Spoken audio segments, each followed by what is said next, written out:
light and heat. Time to take a stand, boys. Time to make a choice. Time to find our courage. Time to be deployed. Make our only stand here. Make our roads complete. All we waited for now. Past and future meet. Get your weapons ready. Kiss loved ones goodbye. Now our time is coming, and it is not the time to cry.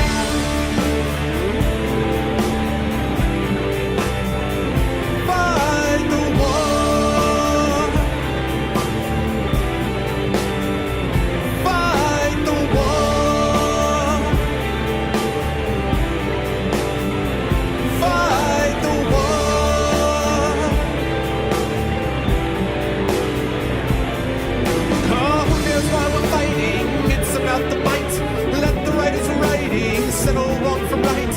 In the time of conflict, when the bullets fly, in the space of seconds, a life you cannot buy.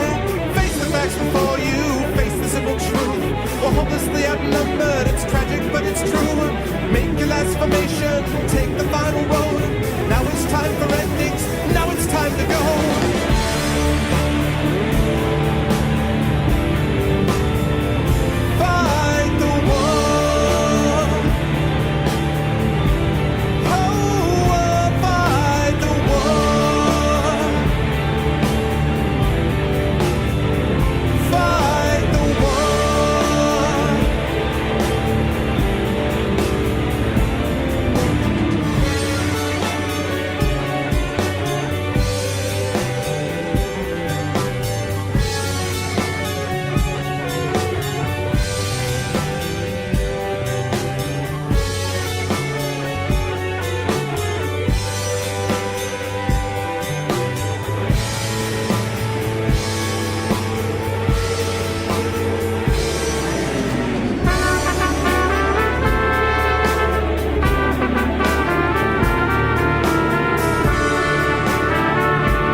Starts off when I say it that way. What's going on, everybody? Welcome to the show. Welcome to a Thursday night, a kind of chilly Thursday night here in New York. April 23rd, but it's actually close to like 43, 44 degrees, something like that. So it is a little bit cold, but it is going to be warm in his house tonight as we move on to day 10 of Pillars of Eternity. I hope everyone is doing well today. It is good to see everyone. Love y'all. Hope everyone is doing well. And yeah, welcome to a Thursday night stream, Pillars of Eternity time.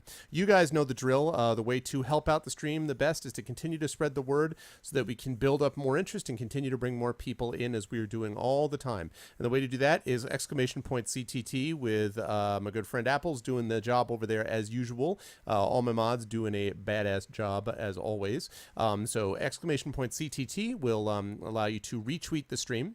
Yeah, exactly. Have they heard of Third Winter? Exactly. What's up, Mike?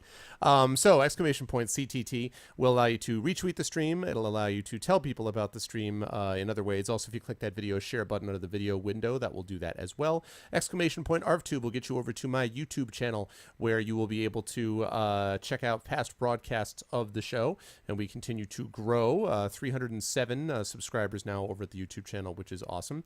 And !Steam Group will get you over to the Arvanaut Steam Group, which is also continuing to grow at 223 members and going strong. So all of that is a way to help the stream, as well as just generally being your cool selves and letting everybody know about things as time goes on. Day 10 of Pillars of Eternity tonight, probably day 11 of Pillars of Eternity tomorrow. Haven't been able to get together with the guys yet on getting the next Icewind Dale session up. It will happen. I just don't know when. Hard to get sort of coordinate everybody, and quite frankly, I have been super busy with the end of the semester is coming up. My last class, my final class is a week from this coming Monday, and then I have final exams the week after that I have to administer, so I've got that. I'm trying to keep abreast of writing projects and other things that I'm doing. So lots of stuff that I'm doing. But nonetheless, we continue on with the stream, and things are going well on that score. A couple of announcements I want to make as well about upcoming things in the future.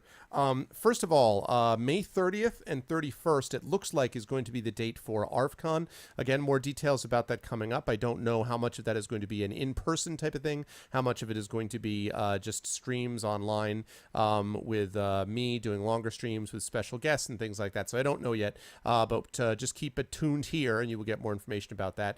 So ARFCon is going to be coming up again 30th and 31st of May, it looks like.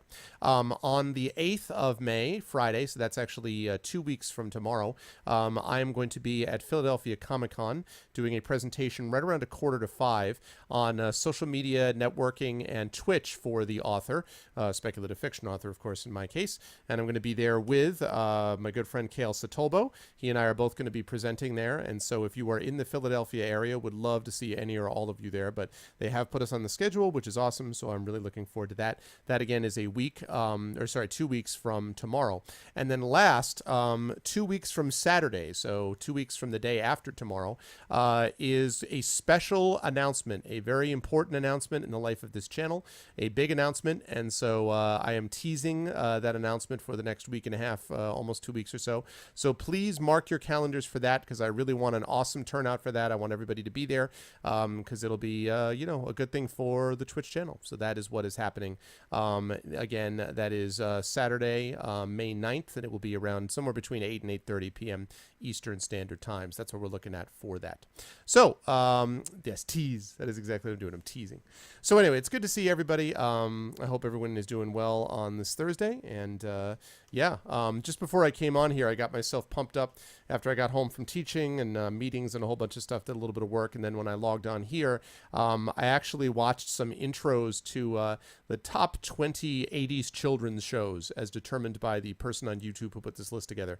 But now a lot of them I knew, like, Voltron, obviously, best ever. Thundercats, right up there. Mask, tremendous. Silverhawks, great. He-Man, obviously. And then there were a few others like Teenage Mutant Ninja Turtles, which I was never that much into as a kid, but I certainly knew about it. Obviously, Transformers. But what I had forgotten about, there were a couple that I had forgotten about. Does anyone remember Jace and the Wheeled Warriors? I had totally forgotten that show existed, but as I was watching it, I'm like, I remember watching that as a kid. Another one was Galaxy Rangers, because they had these cool metallic horses that they rode on, something in the Galaxy Rangers. So that was pretty cool. So there are a couple of them I'm like, oh, this sounds vaguely familiar. I vaguely remember that. So yeah, and I have to say, Thundercats, I'll tell you what, as I've said before, that show has not aged super well. I mean, it's kind of cheesy and lame now. But the Thundercats Ho thing has not aged. That is still as badass as it ever was. So I'm just saying right now that show is still as good as it ever was. But anyway, it was cool to sort of look back into the old days. Old man Elrond. Back in the 80s.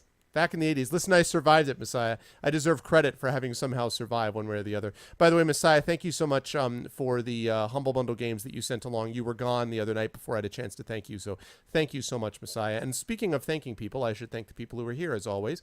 Thank you so much to Call. What's up, Varney? Hello, Tech Mason. Tech Mason, thank you so much, by the way. Tech Mason is one of our newest people, folks. Tech Mason just subscribed over on my YouTube channel and left a very nice comment about Pillars of Eternity. So welcome in, man. And thanks for stopping by. Very much appreciate the kind words. What's up, Seven Wind? Hello, Royx. What's up, Messiah? Hello, Crazy. What's going on, Kill Switch? What's up, Hippofant? What is up, D-Burn? What's up, Mike, of course? What's up, Arcades? And hello to my mods, Thorg and Apples, the opening sequence. What's going on, guys? It is good to see everybody here. Yeah, Thundercats. Oh, listen, whatever with the old man stuff. Listen, Thundercats is timeless, okay? If you don't know Thundercats was even remade, man. Thundercats is desperately in need of a live-action movie. That thing cries out for a live action film. I'm telling you right now. But anyway, so good to see everybody. Let me get rid of this. Let me get rid of this, and let me turn on this. Good to see everybody tonight. Yeah, I'm telling you right now, man. Thundercats, that's where it's at. In fact, you know what? I just thought of a hat I need to get. I already have. You guys have seen my Thundercats hockey jersey, which I got at Worldcon in San Antonio 2 years ago. That thing's awesome. But I need to get. Why have I not done this already? I need to get a hat with the Thundercats logo. Totally need to get that. I mean, the way this has to enter, and I actually found a couple of other hats that are going to enter the normal rotation now. But Red Sox, Steelers, Whalers, my gray hat. I have a rotation of about 4, maybe 5 hats that I wear. Got to add a couple others. Thundercats, man. I need that logo right there. You grew up with Thundercats? Oh, there you go, man. That's what I'm talking about. Live action Thundercats. Messiah, you're so down on my hats. Listen, Messiah, you would have to listen. As someone from the great country of France, you should know what a great fashionable hat is. France is the center of fashion. So I think it is your job to tell me what an awesome hat is. You can send me a picture. You can do an Amazon link. Tell me where I can get an awesome hat. And keep in mind, I have a big head. I mean, hopefully not, in terms of arrogance. But in terms of physical, head, I have a big head. My head is about 7 5/8 inches. So it is like, it's like one slot below the highest normal range. The highest normal range is one slot above where I am, and then everything else is custom. So I actually have a friend with a head bigger than mine who has to get everything custom, which makes it very difficult for him. It's not that big, though. Get a beret. I need my Pharrell hat. Yeah. What is this now? A Russian model poses next to a grizzly bear. Wow. I am actually rather terrified. I'm sort of terrified for that woman. Because the bear, I just have an image of the bear being like, what's up, Quest? Oh, man. All right, folks. Pillars of Eternity today. Really having a good time with this game. I hope you guys are too. And we are going to get into it. Going to have some good times tonight. I have to make sure that I wrap tonight by about 12:30 because I'm taking my daughter to school tomorrow. And then I have a conference thing that I'm doing. And my daughter is going with her grandmother on the train down to Pennsylvania. So my daughter is going to be away from us for a day or two. Now, I mean, I've been away from her myself individually, but from the both of us, from her mom and me, I don't know, man. That's rough. That's rough. Tough times, man. Tough times when the kids grow up. You're terrified by the lack of clothing. Yeah, good to see you, Quest. You're terrified by the lack of clothing in the snow. That's also terrifying, but that bear, man. Because the bear is just like, I'm chill. I'm chill. Chill. Not chill. Bleh. All right. Well, let's get into it, people. The time has come, bear or not, to make it to Pillars of Eternity. Let's do it up. Yeah, See, the thing is, if I didn't like her, it'd be so much easier. But she's such a great kid. I joke her all the time. It's like, you got to stop growing up. You got to stop getting older. And she's just like, Daddy, I can't stop growing up. And I'm like, if you really wanted to, you could. And she knows that I'm kidding. She's like, Daddy. But yeah, she's got let's see. She's got basically almost end of April. So she's basically got a little under 2 months left of first grade. And then she's going to be going in the fall, she's going to be going into second grade. It's crazy, man. Bear with us, yeah. Okay. Brackenberry. I think I remember where I was going. I was going into this sanitarium. Yeah, exactly. That's exactly right. What is can I just ask, the Canadians don't seem to have this trouble. For my Canadian viewers, can you guys explain to me what the obsession is with bears in Russia? Like, Canadians have bears. Canada's got more bears than Russia, doesn't it? What is the obsession with the Russian bear? Hey, what's up, Arne? St. George's Day, yes. Better St. George's Day than the dragon, right? But seriously, what is the bear in the Russia thing? What is the obsession with Russian bears?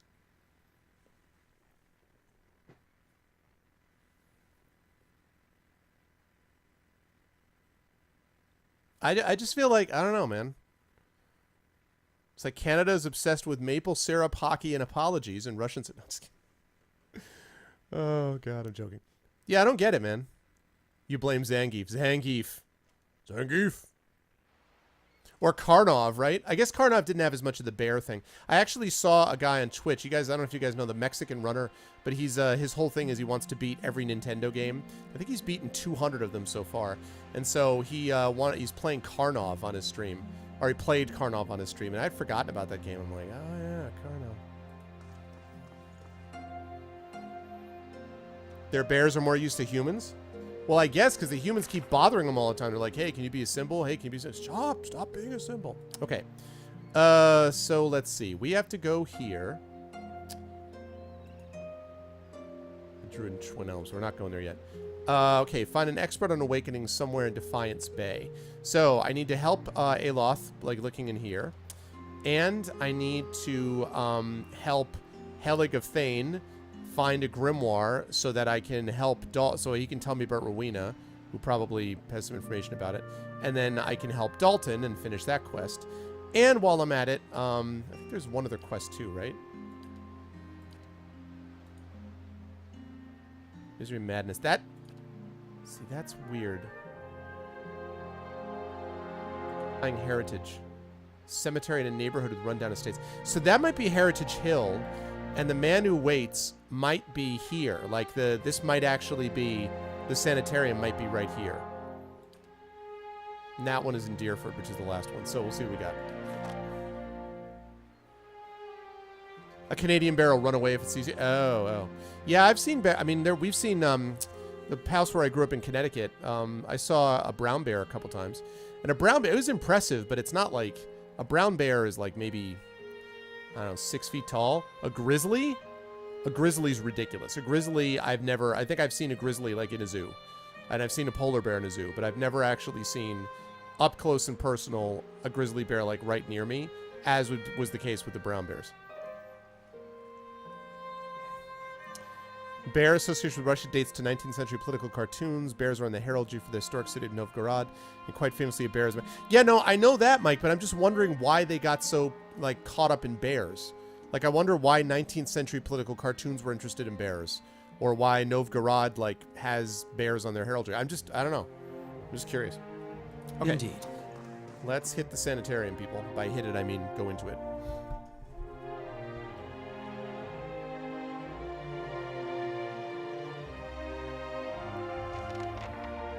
All right. Retrieve Helig's research from Modred's laboratory. I'm on it. And... Yep. That's what I thought. What's up, boss? Sometimes I get people in here trying to make trouble for the Animancers, huh? Table is set with an assortment of leaflets and booklets with titles like Practical Benefits of Animancy and Soul Adjustment for the Well-Adjusted Soul. Alright.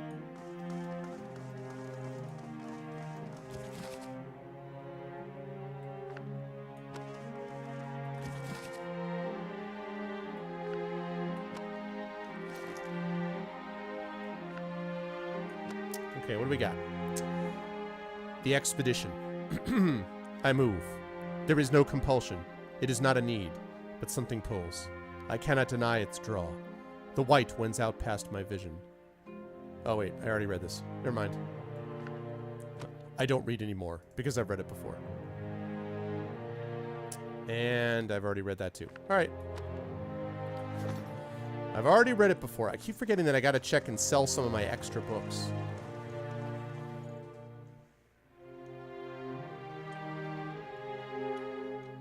Boy, they did put these backer NPCs all over the place. Animancy in the modern age.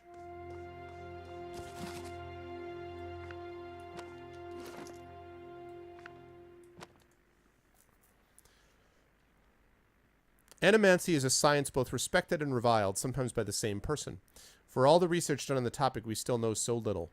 7 Habits of Highly Effective Souls, yeah. Control over, like the Solchin 500, right? Control over life itself, something animancers have been working toward for hundreds of years. There are no real records of how the practice of animancy was first discovered, but once the spark of knowledge ignited, there was no stopping its inevitable discoveries. In 2260 AI, animancers, as a result of their extensive research, successfully contained and transferred a soul. The subject of the experiment, whose name is unknown, was young and wealthy but infirm. The idea was to move his soul from the dying body and into that of a recently deceased man who had suffered an accident. The new body, bearing only slight decay, would house the soul, giving the man a much better life. The outcome of this experiment resulted in the condemnation and outlaw of animancy in the Adiran Empire. Again, while we have no true records of what happened, as they were all destroyed after animancy was outlawed, a journal was discovered, a makeshift confession by one of the participants. Excerpts from that journal follow. It is done in the 2260 AI Fun Prima. It is done and the gods forgive us for our arrogance. I'm not sure what I was expecting. Certainly not that. But what did any of us expect? Still, behind the revulsion there's a sense of pride, something I can't deny. All the research, the studying, everything we've worked for. We thought we'd change the world. How it's changed. All was in place. The twisted form lying on the table next to its new vessel. The equipment had been prepared, the tinctures and potions all carefully crafted. Every detail painstakingly organized to ensure success. We most assuredly succeeded. The procedure went exactly as it should. The soul, extracted from the old body, held, bound in place to prevent it from moving on. Then the next step, transfer to the fresh vessel. It was beautiful and terrifying. I listened as they spoke the words of binding. I watched the soul move, not the soul itself, of course, but the vapor we used to detect it, as it lowered into the vessel. A gentle luminescence covered the body, and then nothing. Silence. Darkness. I held my breath, afraid that even the slightest disturbance would destroy all our hard work. Then motion. Then, dear gods. Then blood. How did I survive? I do not know. The vessel rose from the slab, and the room breathed.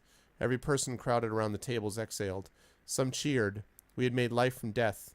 We had become eternal. The body closed its eyes and tilted its head, looking for all purposes to be listening for something, or to it. Then its eyes popped open and it moved. Its lips peeled back from its teeth, in a horrible expression of fury. It fell on the nearest man, tearing his throat, knocking him to the ground. Then the room erupted into screams, shouts, and a flurry of bodies, running, pushing, doing everything in their power to get away from the creature sitting on their colleague. But right before that happened, in the split second before the chaos, when there was nothing in the air but the stunned, terrified silence, I heard it. Sitting there on his chest, face at his neck, and it was feasting. That's charming. Midwife's memoirs. My mother lived every note of life's song. Bringing me into this world was her last verse. For this my father scorned me and abandoned me, and for this very same fact my town's midwife and adherent of Hylia raised me as her own. When I came of age, I learned that Hylia visits us on the screams of women in childbirth, and when a woman dies giving life to her child, her soul is carried away and reborn as an avian attendant of Hylia's court. Through the miracle of the Queen of Birds, my mother has been with me, watching over me my whole life. I wear the fetish charms of the cloud singer, the bird I dreamt my mother became. My feathery trinkets look gaudy and unbecoming, but it is a signal fire to women in need that I am a trained midwife, blessed by Hylia and living every note of life's song. The Queen of Birds wills us to shepherd new life into the world, and not, as the other gods so often desire, to end it. A follower of Magron once mocked my faith, saying I worship paintbrushes and birds, piddling things beneath the gods. I do not resent the other gods and the brutal necessities that they must oversee, but is not language, love, the arts, and creativity that which separates us from simple beasts? Hylia allows us to rise above our savage, feral selves. I am often amused that, upon seeing our holy aviaries, visitors frequently ask, "This is nice, but where is the real temple of Hylia?" Perhaps they think hallowed ground requires oppressive stoneworks and ceilings that hide the sky. They do not realize the Bird Queen stands not on ceremony. She makes herself manifest in the music of birds and in beauty of the ubiquitous open sky. Hylia prefers the worship of 2 children singing over 1,000 petitioners silently praying for victory. The Sky Mother asks so little of us, and yet so much. We are charged to live every note of life's song. It surprises me how many fail to embrace this divine calling. Interesting. Whole unit, high school English and 7 habits, birth the modern corporate culture. Oh god, yeah, I know, right? Zombies. I love zombies. So great, zombies. And loving it. Song to Wodaka. I have already read that one. Okay.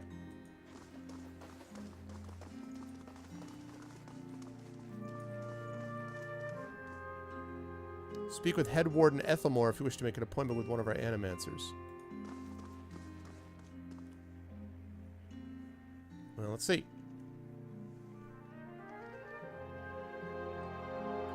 What's up, Gross? I did. Whoa. The head warden, Ethamor, is a statue?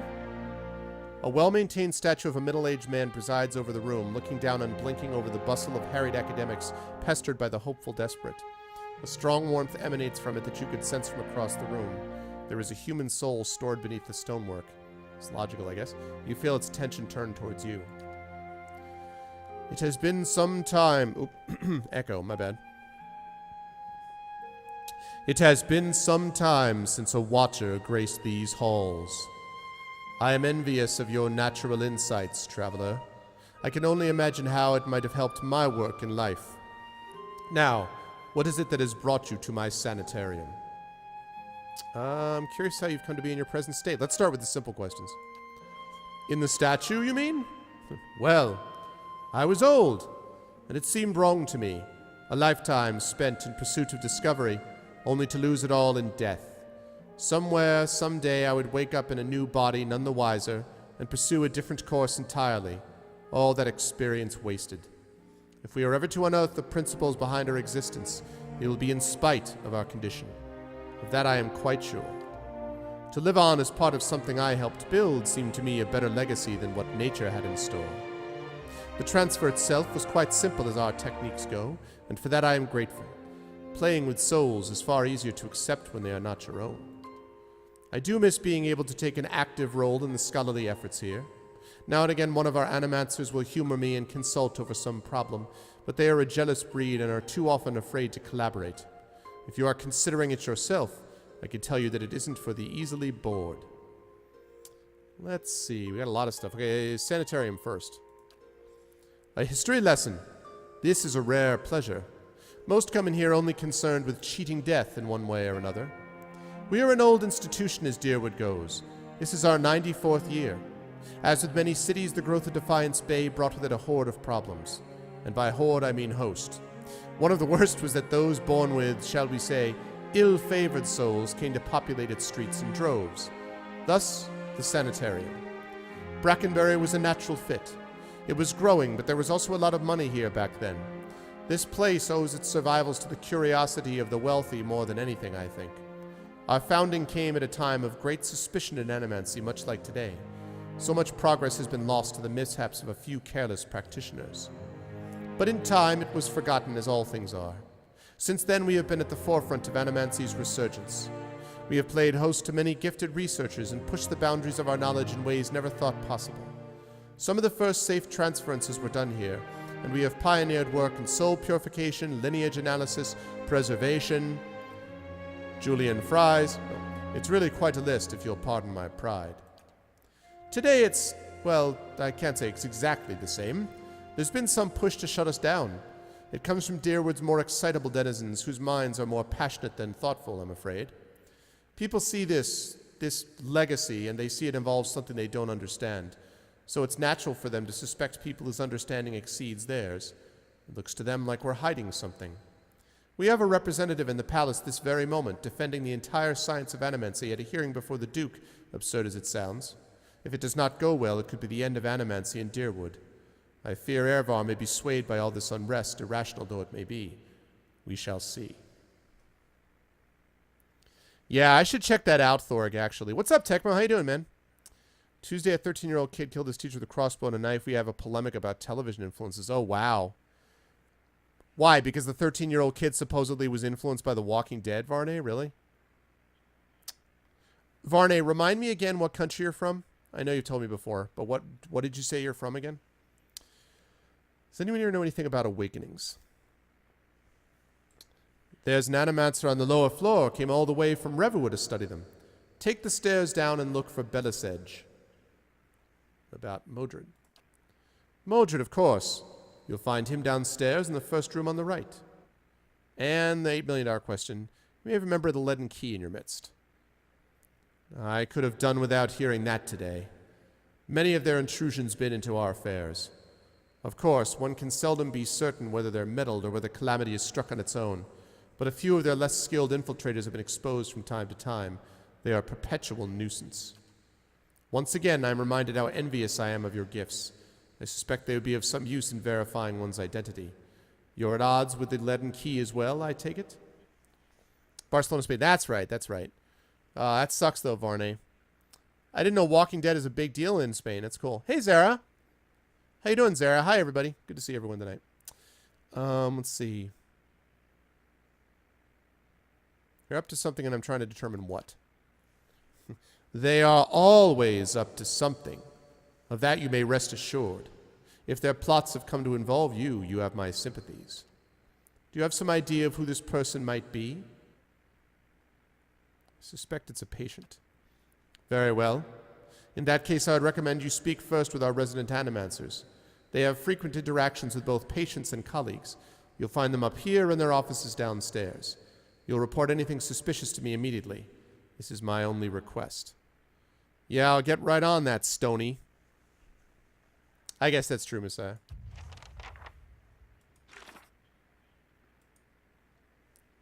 Question the animancers about suspicious activity. And the man who waits is another one of those places.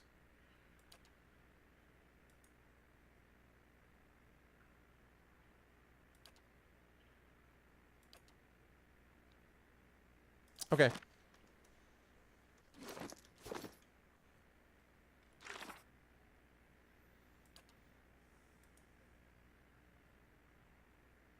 Okay, cool. A lot of stuff. So I got 3 quests here at least. Nice. Let's do it. This man's soul was torn asunder by a bioac. So you can see the patient is unresponsive, common after soul trauma. Places a small stone upon the patient's forehead.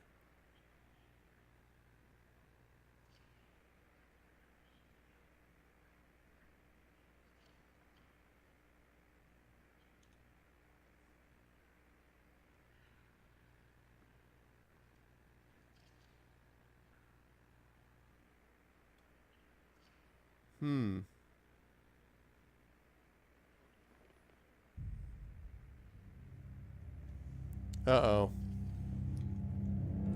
Becoming agitated, huh?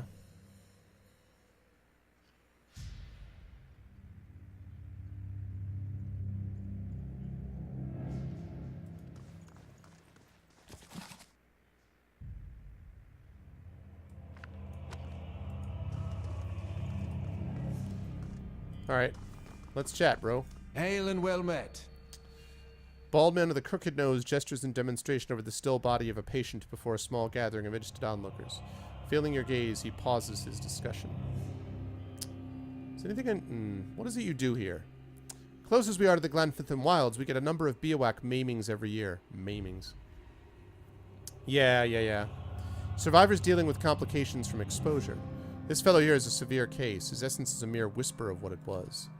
I am early in my research, only beginning to understand how they work. But in time, I hope to find a way to protect people from the storm's effects. I didn't say you were Hail and done. well met. You know anything about awakenings? Not my area of expertise. That's great. Good day, stranger. It's the mission that's attracted me here. The treatment of the disturbed.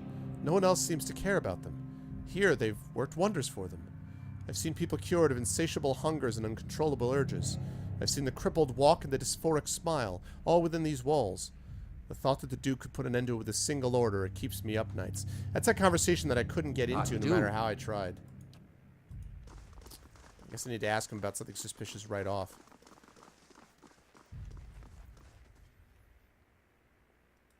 Yeah, it's just like the tired go-to thing. Like, zombies are the new vampire. You know, everyone's like, vampires, hey, yeah, you know what's awesome? Vampires. Like, I don't really.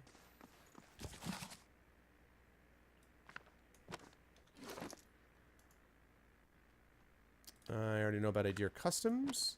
Definitely starting to see a lot of repeated books now. Which is not a big deal. Painting of a rolling forest glen has a strangely soothing effect. Alright, let's head downstairs. Thorg, it's been done to death. Yeah!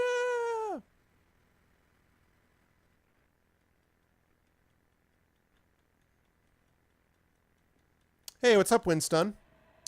I like it. I like Divinity Original Sin too, but I like Pillars quite a bit. I think they did an excellent job with it. I think it's very good. It's not perfect, but I think it's very good. And I think they also set it up in such a way that not only is it good now, but I think it's going to be, I think the sequels, the DLCs are going to be that much better. So I approve. I'm definitely a fan. So yeah, I've been enjoying it a lot. Different kind of game from Divinity, both because Divinity's got the turn-based combat, and Divinity's a lot sort of lighter-hearted. This is much more serious. Ah, Bella Siege. Who's it I was supposed to go see this person for? Ah, yes, this is for Aloth. My life for Aloth. How do you do? A woman paces back and forth, her feet crunching on the soft red carpet. I like Dragonfall a lot. You are biased a little bit, Messiah, of course. But I do like Dragonfall a lot. What's up, 5x9? Yeah, but I don't think people think... you know, some people say the same for fantasy, but a lot fewer people actually believe it, 5. Fantasy actually way outsells science fiction. And zombie fiction, I think, at some point is going to be a niche. So, yeah, for sure, Winston, for sure. Welcome into the stream. If you like what you see in here, follows always appreciated. Not necessary, but always appreciated. Let's see. She gestures and murmurs to herself, shaking her head as she pores over pages of notes. She almost walks into you. Hey, Cozy! Here I am, looking so hard for answers on my research, I do not see the kid standing in front of me. What can I do? Let's see. First of all, have you noticed anything unusual or suspicious here lately? It is rare for me to notice things that do not relate to my work, even when they are in front of me. Sienteria, Missio, but I am not the best choice to help you with that. Something else you need? Looking for an expert on awakenings. Haha, that would be me. Though the lack of research subjects has made me more of an expert in counting floorboards. I would like it to transfer Anamanti's success in buttressing pre-awakened souls to soothing those whose souls have already awakened. But I need subjects, and most of the patients here are too broken to produce reliable results. It is a tragedy to have come so far for nothing. You're in luck. I have a volunteer. She springs to the balls of her feet, beaming.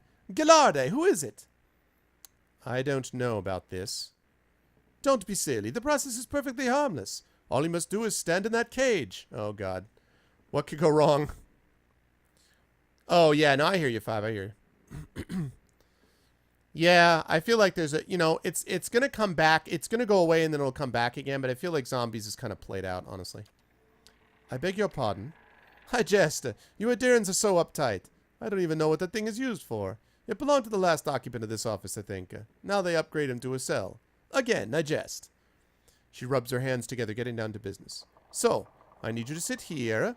She takes Aloth by the shoulders and steers into the couch. And try to relax, but don't try too hard. Then you will not be relaxing. Indeed. And you must also wear these. A little cold, but the copper will help conduct your essence. The Animancer fastens thick copper bands to Aloth's forehead and wrists. As she ratchets them tighter, his face twitches with suppressed irritation. Listen, Aloth, I'm doing this to help you, bro, so just relax. Now, I will examine your soul through my scope. She reaches into her desk and produces a long chambered tube. Knobs, dials, and small toothed wheels run along the side of the device. It is fitted with Adra lenses cut to different thicknesses and concavities. By manipulating them, I find the angles and densities that will allow me to track the anomalies in your soul. How exciting! I've never seen this sort of thing performed. It seems suitably complicated. Does this mean we'll get to talk to Isselmir more? I like that lady. But first, we must find this cunning interloper. You will answer some personal questions while I make adjustments. Very well. To begin, tell me something personal. Something from a time before your awakening. There's nothing to tell. I was just a normal child living in the Sithwood. He looks to you. His face is set in a frown, but the rigid edges of apprehension show through nevertheless. Talk about your parents. As you speak to Aloth, you feel your voice like a bell in your chest. It tolls softly, luring him into the mists of his own memory. Bella Siege don't seem to notice anything. Or Bella Sage doesn't seem to notice anything, but you feel as if your words are smoothing his essence, untangling its many threads. Mother is away most of the time, with the Thane's family, but I always know when she is coming home. Father's battles accumulate like storm clouds on the horizon. His fits of temper become swifter and more violent. It still shames him knowing that her heimneg to another man supports us better than his labors as a steward. This is good. I am starting to see something. Continue. Tell us about the time you awakened. She bites her tongue as she twists one of the dials. I am in my 5th year of training. Mother is home. I can let my guard down a little because when she's around, he's usually only angry with her. But he has heard that I have had trouble casting missiles, that my flame shields are unstable. He's furious that I've failed, and Mother's presence reminds him that he has failed too. The first blow takes me by surprise. One moment I am sweeping the kitchen, the next I am sprawled on the ground, stupidly looking at flecks of my blood on the tile. His boots, glistening with fresh polish, thud across the floor. He kicks me in the stomach, and I curl up to shield my vitals. But it's pointless. Protecting one thing only leaves something else exposed. This guy's a piece of crap. Oh, man. Not a fan. Not a fan of hearing about child abuse. Still huddled on the ground, I retreat as fast as I can. I retreat into the vision of the kitchen, and my own trembling knees is nothing but a pinprick against a field of black. His jaw locks and his eyes twitch beneath their lids. Maudicio! He's hypnotized himself with this old memory. You've got to bring him out of it. Quickly, I almost have it. You're safe. Everything's fine. Aloth's eyes snap open, but the expression you see in them isn't his. He is ne'er safe when I hap upon him. Belisage sucks a deep breath through his teeth. Oh, that's it. I'm seeing a shift in his essence. Something spreading and congealing. I'll keep talking. He seems to respond to you. What brought you here? A crack in bones and voices high in ire. That warm molasses feeling that crips down your gut when crisis is nigh. Belafetto, we have flares of totally distinct essence. She jots shorthand notes onto the pages next to her and turns one clicking knob of her scope. Now, I'll try to get the two of them talking. Isilmir, tell Aloth why you've awakened. Fie, he's the one needed me, hiding in his own bone bag like a turtle in its shell. Thought so. I never turned it over to you. Good, yes, very good. She rests from her scribbling, only to make another adjustment to her scope. I can see in now two separate patterns of essence. Where he ebbs, the other flows. It's as if the awakened soul fills the spaces that he leaves empty. She prompts you with a circling of her wrist, quill still in hand. Go on. Aloth, what's this about ceding space to Isilmir? I've given her nothing. She usurps me in my own body. Aye, and I lend him a pair, too. You should ask what I did that old man of his. How the last time he laid a hand on us, I'd break it in 3 places. That wasn't your decision. It's never been your decision. Now I was awakening. But now I'm stuck with ye, and damned if I let your ninnying drag us both with a scupper. Ach, very good. I think I finally got something we can work with. I've attracted Isilmir's essence throughout the exchange. She had a particularly high density index during the most heated portions of their argument, and her essence seemed to localize most clearly in the lower portion of the subject's left rib cage. That's right around the spleen, which of course means that she is triggered by black bile. No doubt the subject's characteristic melancholy is to blame. That's true. I guess Vampire the Masquerade is the only one that I remember well. Hey, what's up, Social Engineering? Yeah, well, that's right. And actually, that's not even Twilight, to be honest with you. That's Interview with the Vampire really started that.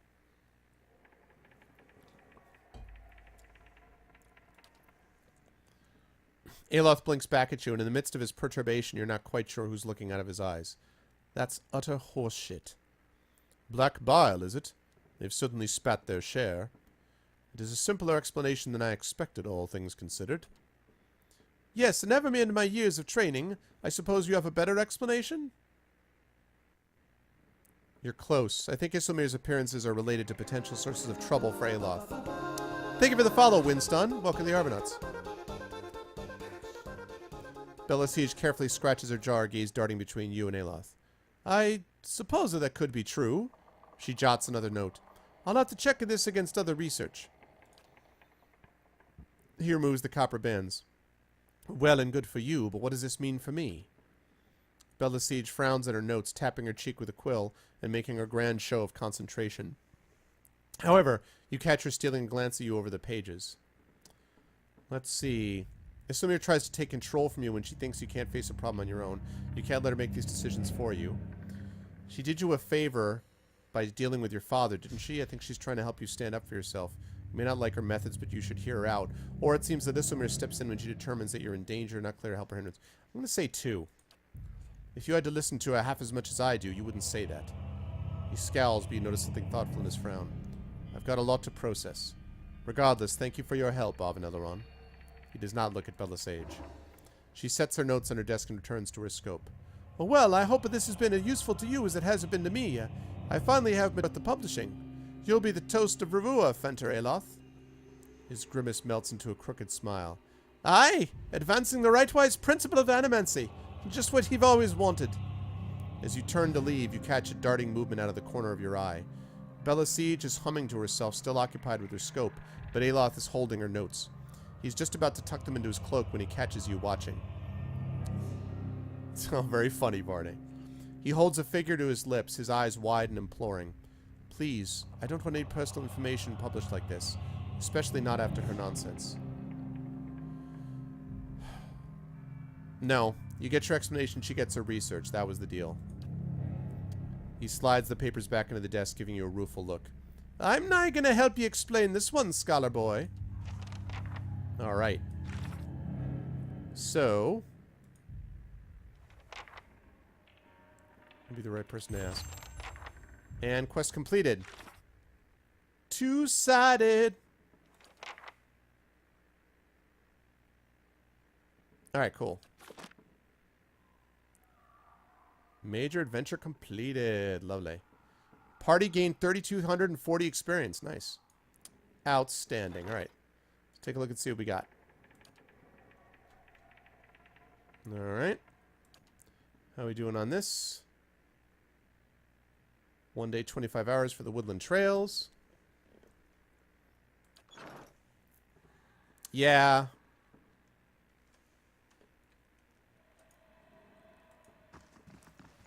Not clear if she's a quack or not. Okay, so one quest down. I have another quest, which is I have to get Modred's. I have to get the stuff from Modred's laboratory. And I need to check out the man who waits to find out about the leaden key.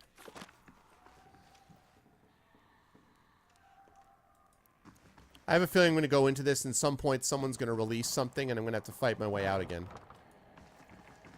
I've seen this movie. Edges of the cage are dented and scored with claw marks. On the hunt. I'm a little bit nervous about all the cage stuff, I gotta be honest. She's obviously a quack. You don't believe in humors, Thorg? I'll see what I can do.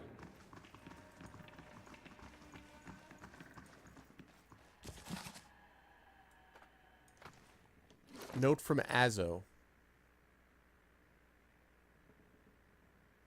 What? Ripley, I require more copper tubing for my next experiment. Do not requisition it from the sanitarium stores. I don't have the time to deal with the head warden's inevitable questions. Cademan Azo. That's interesting. Absent from his office, running some secret experiments. Alright, we're going to see whether these experiments are forbidden I'll have or it not. in no time. Haha! Time to gather some information.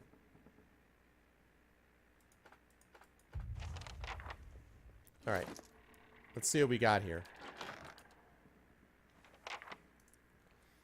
Let's see. Northward patient record, Batixa the Pale Lady.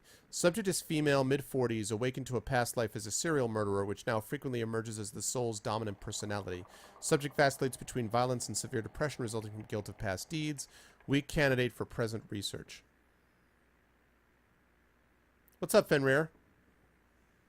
Good to see you, Fenrir. What's up? Hey, Nisk. I guarantee you that will not happen. Oh, yeah. There you go. There you go.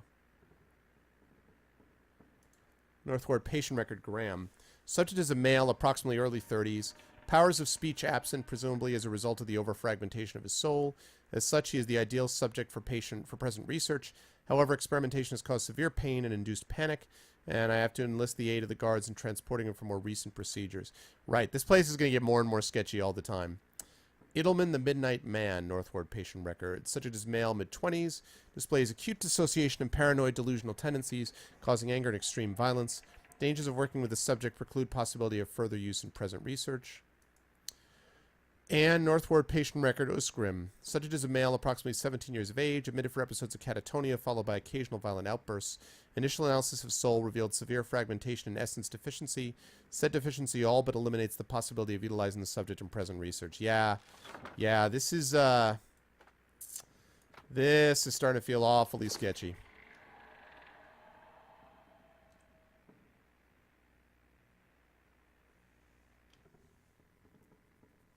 Ripley's Believe It or Not. What's up, Ripley? Gods keep you. A young Orlan woman traces her fingers along the spines of the books in front of her row by row, her motions quick and skittish like a bird's. She does not notice you until you're nearly upon her. Oh, my! You startled me. Are you supposed to be in here? Looking for an expert on awakenings. Me? I'm just Master Azos' assistant. There's a visiting scholar from Ravua here named Belisade. She claims to know about them. What do you do here? I mostly help Master Azos set up and clean his equipment.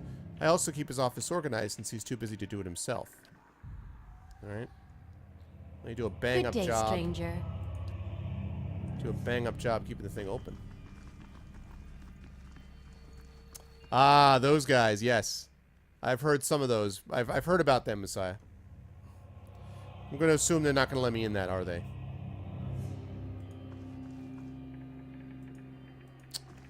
Proper key, and I don't have it yet. Alright. Oh, hi! Mordred! An animancer scribbles feverishly on a parchment scroll while his free hand dances through the air, counting off unseen objects. His lips move in silent discourse. Exactly, Nisk. As your shadow falls over his scroll, like this. He looks up at you with mingled perplexity and irritation. Good day to you. Can I help you? He forces a polite smile. Does the name Helig mean anything to you? Helig? He is, a colleague of mine. He was primarily a necromancer, but he was involved in animancy too. He worked at the sanitarium for several years. I dare say everyone here has heard of him. He left his post recently. I believe he was seeking new opportunities in the Valian Republics. The advances they're making in animancy really are quite remarkable. Surely you've heard? Perhaps you haven't. You know a woman named Rowena? No, I don't get out of the sanitarium much. About Helig? As I said, he no longer works here. I've heard it differently. Just what are you insinuating? If this is your idea of a joke, I assure you it's in very poor taste. I insinuate nothing. Subtlety isn't my style. You wouldn't. I usually do. Wait! There's no need for that. I confess it. I killed that beast because nobody else had the spine for it. And I'd have gotten away for it too if it wasn't for you darn kids. No. What's up, Lego? He was a madman. Years of perverse experiments, twisting healthy souls, torturing damaged souls, and for what? He flayed the essence from Glanfith and indigents for his amusement. If the public had known half of his deeds, they'd have razed this place to the ground. He used the sanitarium to disguise his own sick proclivities. He brought shame on all of us and put the entire discipline at risk. I regret nothing. Anyway, now you know the whole grisly story. Helig says you stole a grimoire from him. His grimoire? What's that madman been telling you? He said you kept it in that trunk over there. You've been misled. There's no grimoire here, and Helig never intended you to find one. That wretched thing has an insatiable hunger for blood. Thank you for denying him. I hope I can convince you now to return and slay him once and for all. He has something I need. I don't know what he's promised you, but he's already lied to you about the grimoire. I don't have it. What I've told you about that evil, deceitful man hasn't swayed you. I don't know what else to say. Trust him at your own peril. Well, that's not going to work.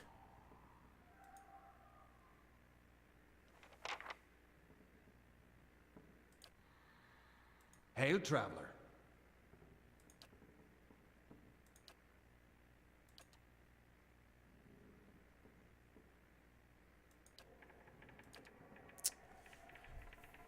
Oh my god, how am I gonna... Hail and well met.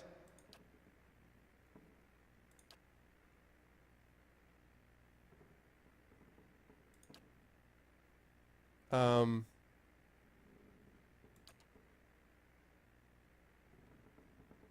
reading through this quickly because I want to decide if... I want to help Dalton is the thing. Whatever his name is. Yeah, the thing is, I don't have a problem killing Helig. The problem is, what am I going to do about Rowena?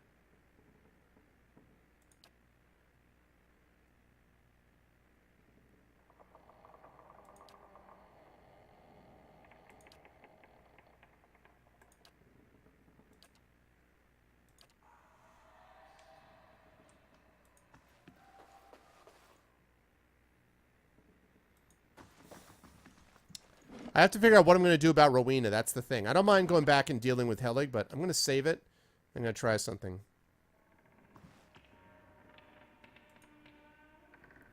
In a corner of Modred's lab rests a large weathered trunk. It seems likely to contain something important, if only by virtue of its size. Examine it more closely.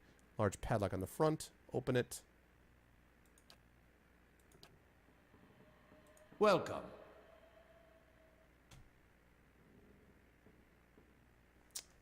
No, I'm going to reload it. I'm going to reload it. I don't like it. I want to at least see if he's got the Grimoire in there first. I mean, I'm willing to believe that Helig is a bastard, but I want to figure out how to help. My main concern is to help Dalton, or whatever his name is, Durbin or Dalton or Dakin or Doom or whatever the hell his name is. The hell's his name? The only one who matters here is this guy whose name I can't remember. Dalton, yeah. I need to help Dalton. Indeed.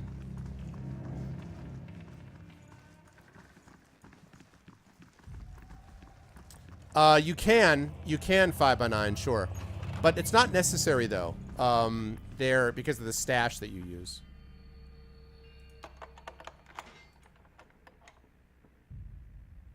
Oh.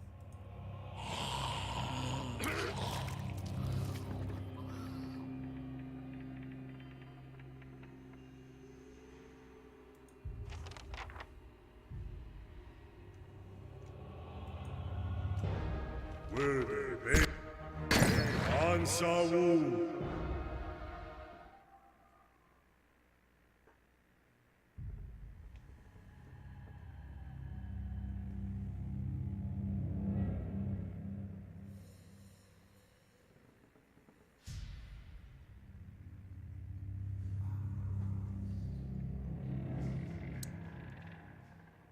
Was he keeping a wict in a chest?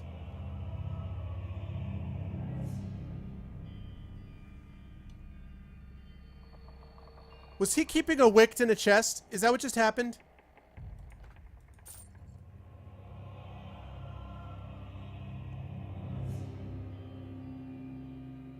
I don't... Was he... Really?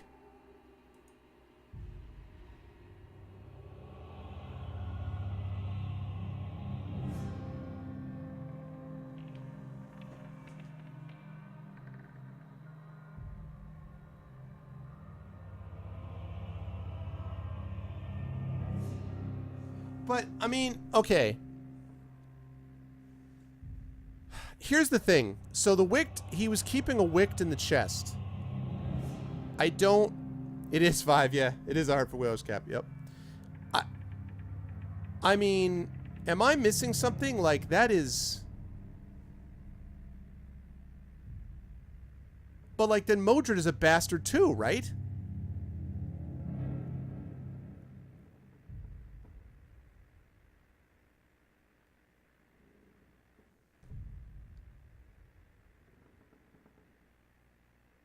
He keeps a wict in a chest.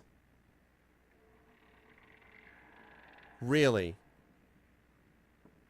He keeps a wict in a chest.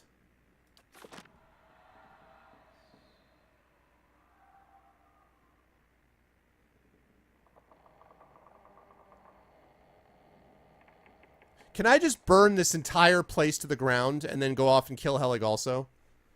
What the hell is going on in this place, man? You kidding me with that nonsense? Yeah, like, I loaded it because I wanted to see what was in the chest. And then in the chest is actually this wict that jumps out. So right here, inside this chest is a wict, which is like a child with no soul, that jumps out and kills Modred. Hello.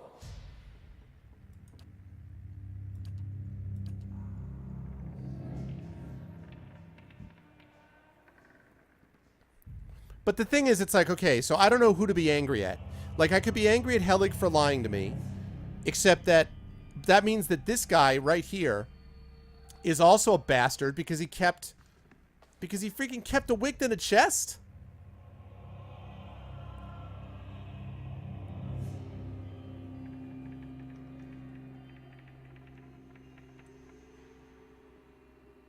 Indeed. I don't even...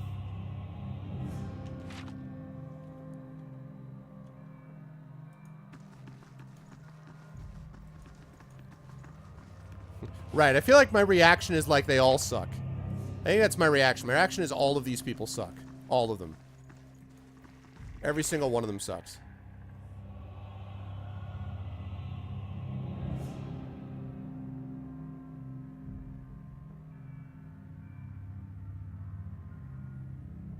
The problem I have now, though... excuse me. Problem I have now is I don't know what to do. Because if I go back to the catacombs... and I kill Helig, then he may not tell me about Rowena. And Rowena is the one that I'm really trying to find out what the deal is.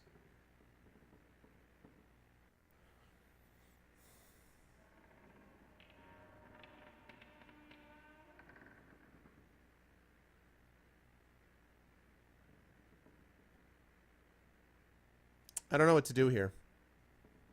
Yeah, I mean, again, as I said going in here, sanitariums just suck. There's no other way to put it. Sanitariums are just terrible. Sanitariums also just always cause problems. It's his daughter. How do you know that, Nisk?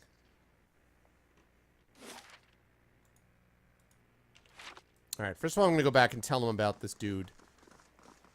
The other dude. Welcome. Have you learned anything of interest? I found records that Azo may be running some questionable experiments. Experiments? Caedmon Azo is in charge of patient welfare now. He's not authorized to run any more experiments. I am disappointed in Caedmon. I'd hoped he would be the one to guide your inquiry. He'll be in his office or in the patient wards. I'm granting you immediate access so you can find him. No doubt you'll wish to speak to him further on this matter, and I, for one, am curious as to what he might have to say. Tread carefully in the wards. There are a few dangerous cases. I'd also ask you to do your best not to agitate the patients. You have enough trouble as it is. Okay.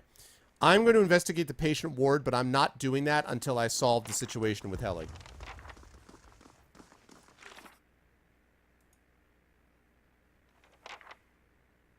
Okay. I am going to go talk to those people about that in a minute, but... Right, it works until they hit oh, is that why? Okay. Yeah, it works until they hit puberty. And then after that. Alright, so we're going to go up here.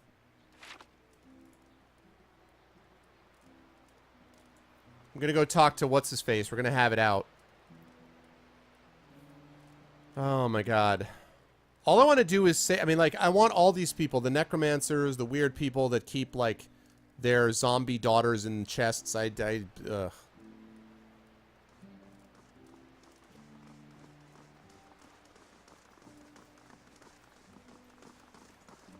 You must gather your party before venturing forth. All right.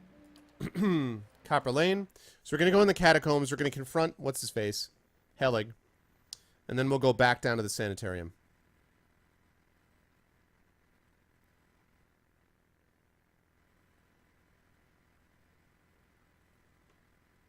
Something to think about Full Metal Alchemist, yeah.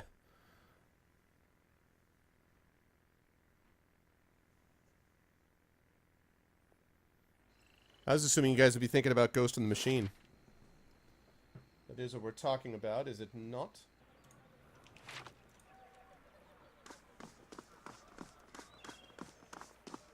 Man, that is creepy.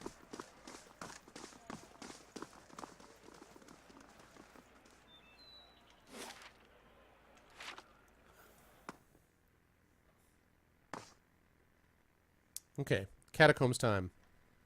I'm really glad I filled out the catacombs. Yeah, you mush a dog and a child together just doesn't work out well. I agree.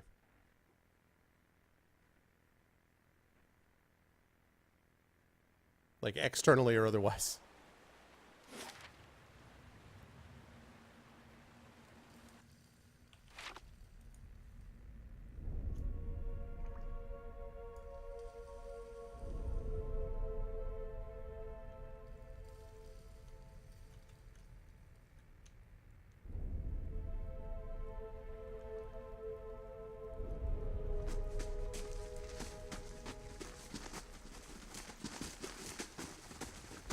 Fast mode. Fast mode. Gotta remember to use that more often. When I'm already just trying to get from one side of the map to the other.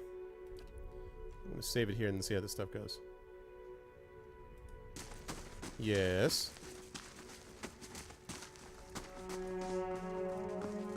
That trap that I can't disarm.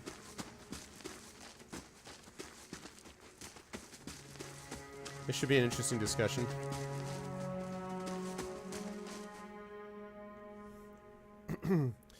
Did you find my grimoire? I spoke to Modred. He doesn't have your grimoire. There's not much fun in a joke if you have to explain it, is there? If you can't fulfill my need for vengeance, then you'll have to sense another purpose. I'm afraid a fierce hunger was awakened along with me. Alright. Alright, Mac Daddy. In that case, I want to show you something I like to call knockdown. You are marked for death. You will do this.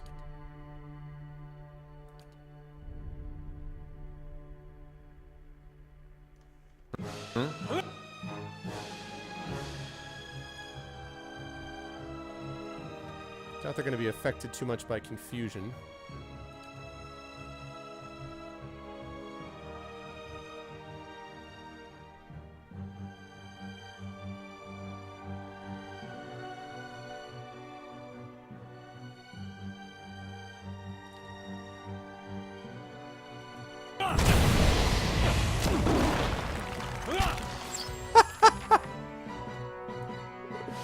Oh, so much for your undying hunger, bro.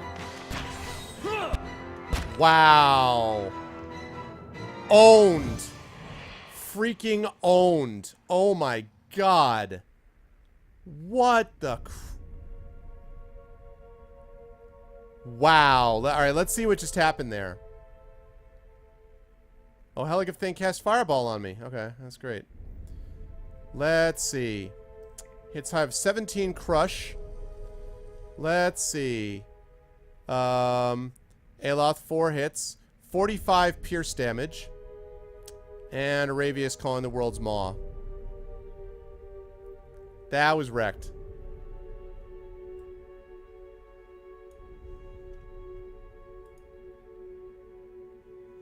Ooh, a fine scepter. Bet he's gonna have some good stuff in his grimoire. Of course, the problem here... Oh.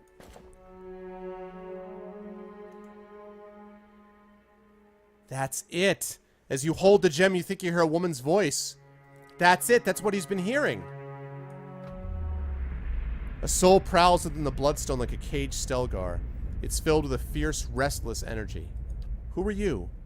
You see an image in your mind of a woman in heavy leather armor bearing twin daggers. Next to her is a man, young and handsome, who calls her Rowena. The vision shifts to a windswept plain next to a lake. 50 men and women in matching leathers lay dead, their bodies contorted and deformed by some sinister sorcery. Rowena falls among them, her body collapsing next to the young man you saw earlier. She's too weak to speak, but the name Dalton appears in your mind. A lone figure strides across the battlefield, barely bothering to step over the corpses. His eyes are filled with an unnatural light and fixed on Rowena. He reaches out to her, and what little life remained in her body departs. When he takes the amulet from around her neck, you feel her anguished soul trapped within it. With a final contemptuous glance at the fallen Dalton, the man departs. Dalton sent me to find you. The soul pulses with warmth. It fills your mind with memories of a young man who's both bold and generous. But fury and despair gnaw those images away until all you can feel are cold, crimson walls pressing against you, and something loathsome feeding off of you as the years fade into decades. What do you want? You see an image of the amulet shattering and the soul inside rising and dissipating among the stars. Alright. Okay, good. That's good. It feels like the best possible combination. Okay. Nice. Now, fine scepter. It's not going to be as good as this. Who uses a... Oh, yeah, you do.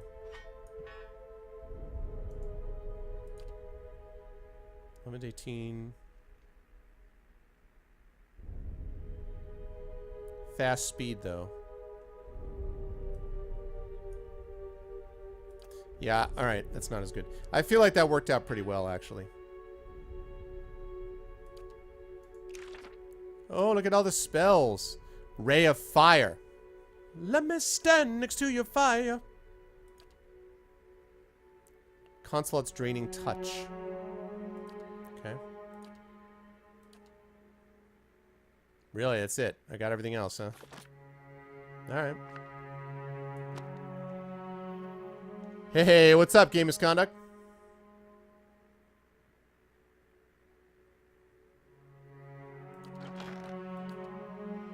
Quest item? Yeah. Cool. Thought so. Alright, let's shut this guy down.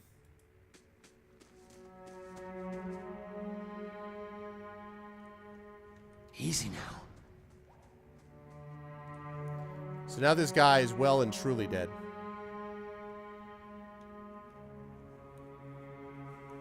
Bring back the whalers, I know.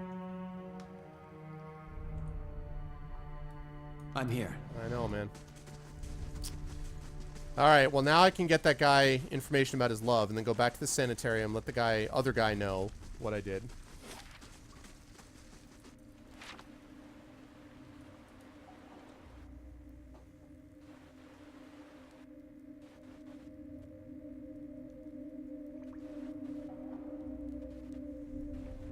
Yep.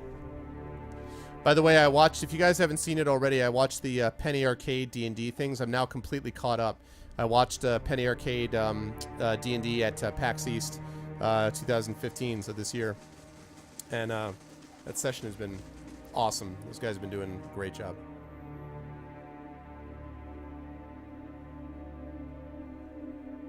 Alright, so I got the information for the guy, and I'm going to turn in his quest. I'm going back to the sanitarium, going down to the bottom level, and then I have to get to go in that horror show.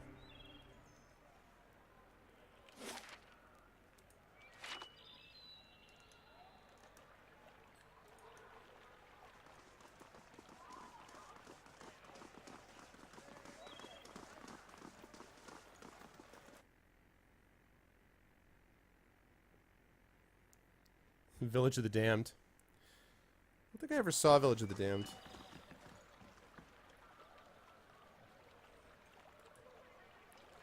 You guys want to know, I mean, as you guys know, I hate horror movies, but you want to know the movie that, one of the scariest movies I've ever seen?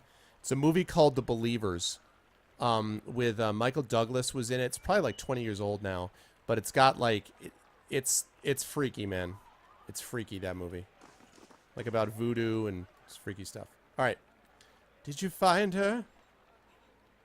Yes, but not as you expected. Rowena used to wear this. Where did you get it? From Helig, who's kept her soul trapped inside it for decades. It's time to set her free. No, please!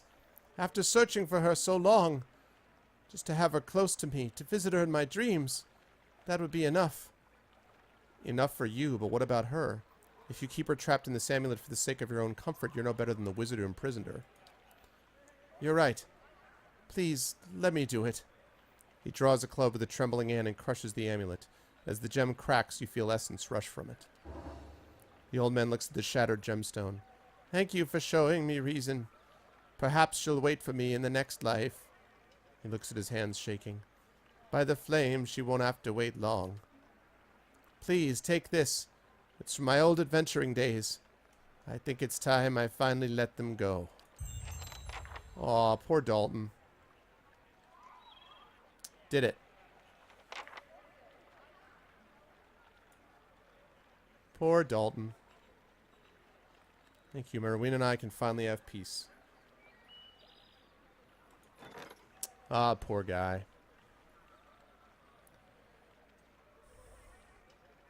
No, in The Believers is Michael Douglas, not Martin Sheen. In The Believers is Michael Douglas. Lost 135 to bandits, earned 1,000. That's pretty good. Take that. Okay, and what's going on with this? How many days? 1 day, 21 hours. Okay. How's my rep with Defiance Bay? Still faintly good? Man, it takes a long time to get them to really like you. Alright, let's take a look at this club. Dial Ewan Debita. Once owned by the Glanfanthan barbarian Badwin Caldwa, this club has ended the life of many an opponent. Badwin was known to rush headlong into every battle, swinging the club over his head, shouting, Dial Ewan Debita! Vengeance just and merciless. Even in victory, Badwin was relentless, using the club to dispatch wounded or captive foes where they lay. In time, his battle cry came to be associated with the weapon itself, remembered long after Badwin's death. Let's see, 11 to 16 crush, plus 5 accuracy. Wow, plus 5 accuracy and plus 4 accuracy, so 9 accuracy. 1.2 damage against prone, stunned, and flanked enemies. It's pretty good. It's probably not as good as my Unforgiven flail, though, right? 14 to 20. 30% of graze is converted to hits. To attack speed, plus burn damage. 8 accuracy. Yeah, no, it's not. It's still better.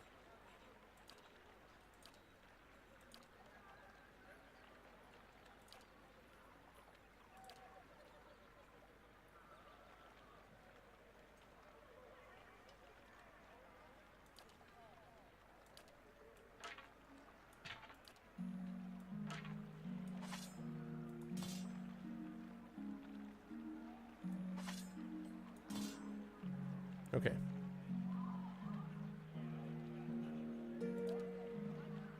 There we go.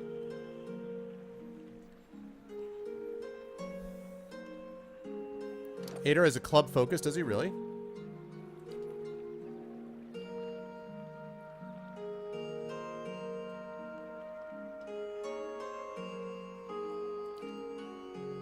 Plus 6 accuracy with saber, stiletto, club, pistol, and blunderbuss.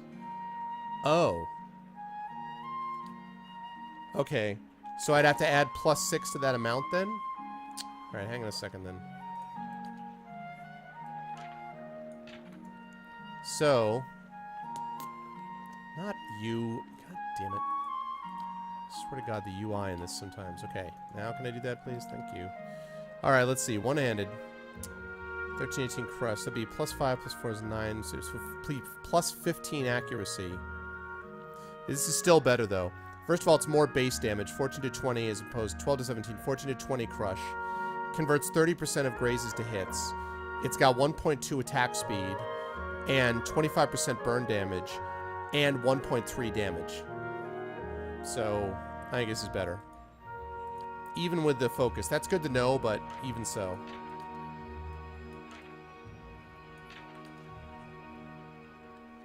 Oh, shoot. Hold on a second.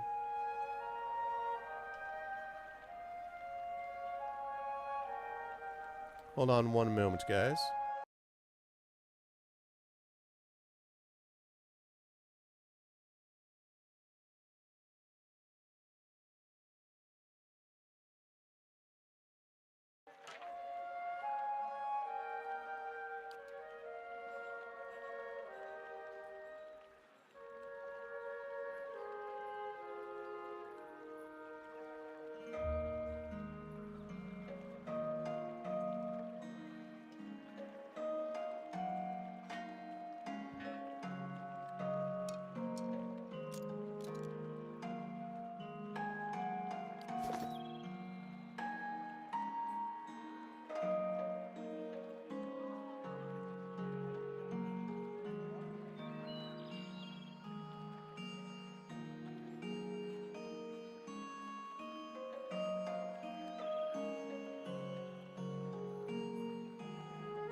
Hang tight, guys. Just give me 1 second.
Okay, sorry about that.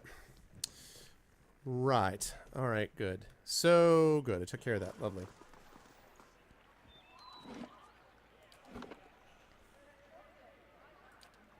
Let's delete that. Let's delete that. Let's overwrite that. Okay. Now back to Brackenbury. And I'm going to report what I found out to what's-his-face. To Mordred. It's still sketchy, though. Like, even though Helig was obviously a bad dude, it's still sketchy that, like, the guy keeps a wicked in his chest. I mean, I don't know. Still sketchy. Just saying. Alright, so I'm going to go back there. I'm going to report it to him, and then I have to go look for the guy so I can interrogate him about what's going on, basically.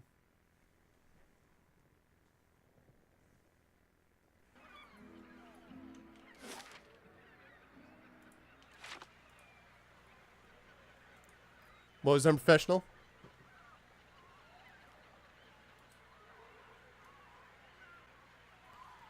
What specifically? Am I leaving you? Am I leaving you guys for a minute and a half? I apologize unreservedly, Messiah. Ah, yes, the phone, yes. I'm sorry. So sorry.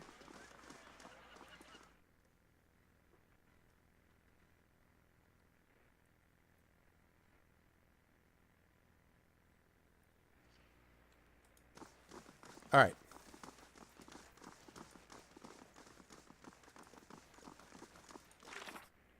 So we're going to be going downstairs. That's all this.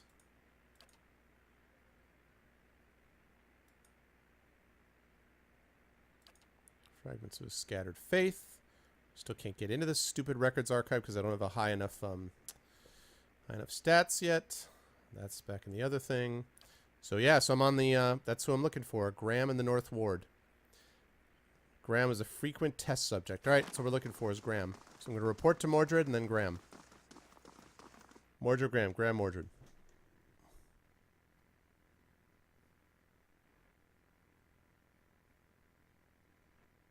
Mordred, Graham, Graham, Mordred.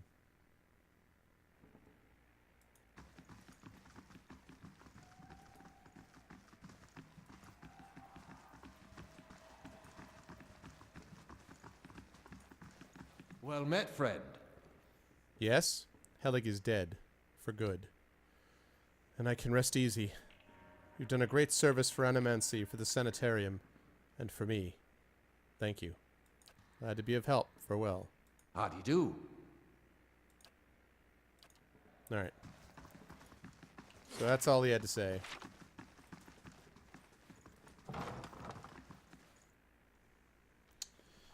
Alright, here comes the sanitarium level of thief.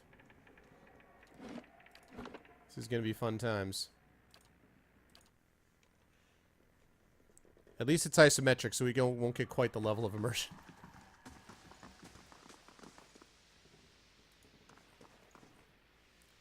A curved spine twists this woman's posture forward, her greasy hair draped over her large eyes like vines. She smiles at you. You must be visiting someone. A friendly visit, I hope. What do you know about this Animancer Azo? Oh, I like him very much. Many Animancers could care less about their patients. Look at us like vermin for their experiments. But Master Azo treats us like humans, even the very sick.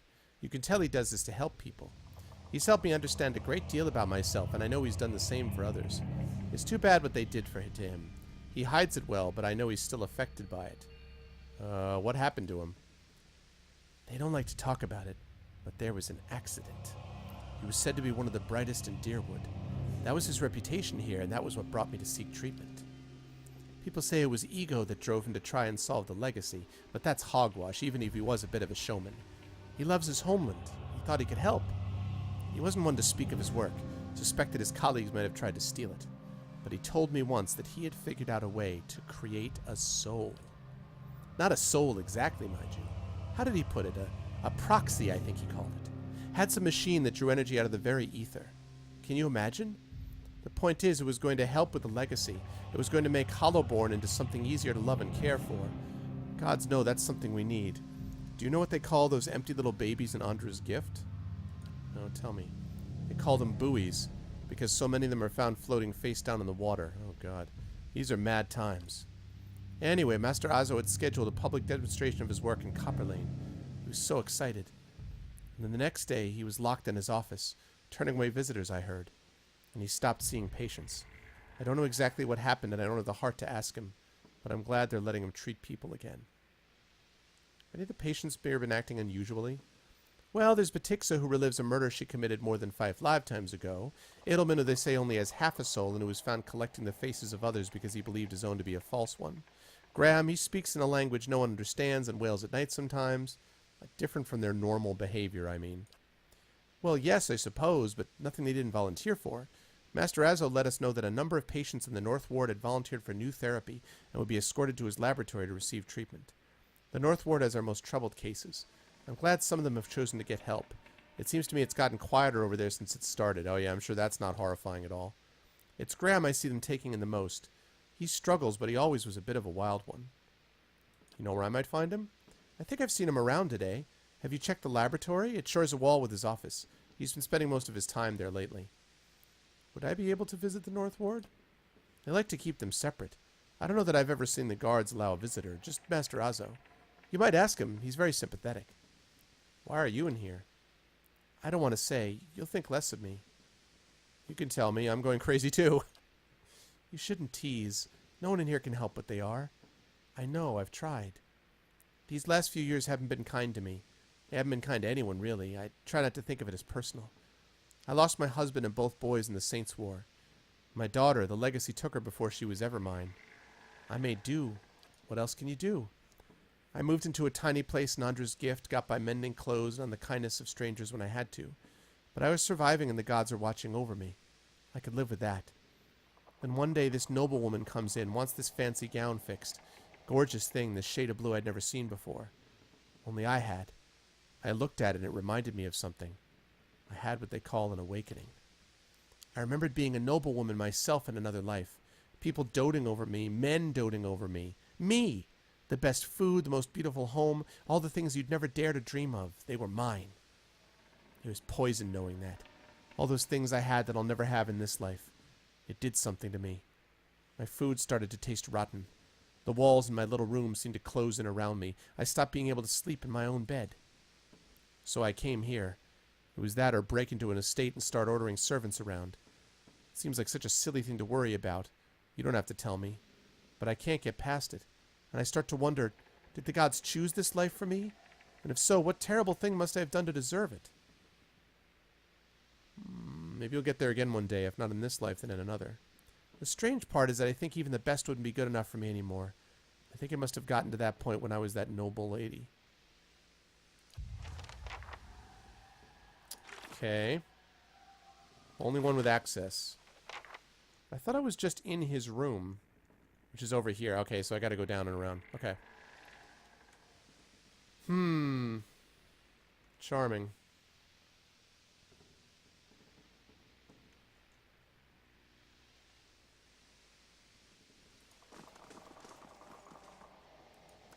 Whoa.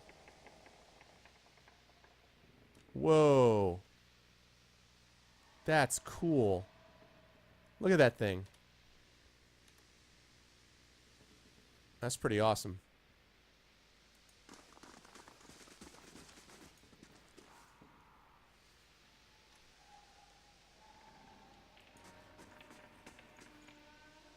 Crooked chalk tally marks cover the surface of this table.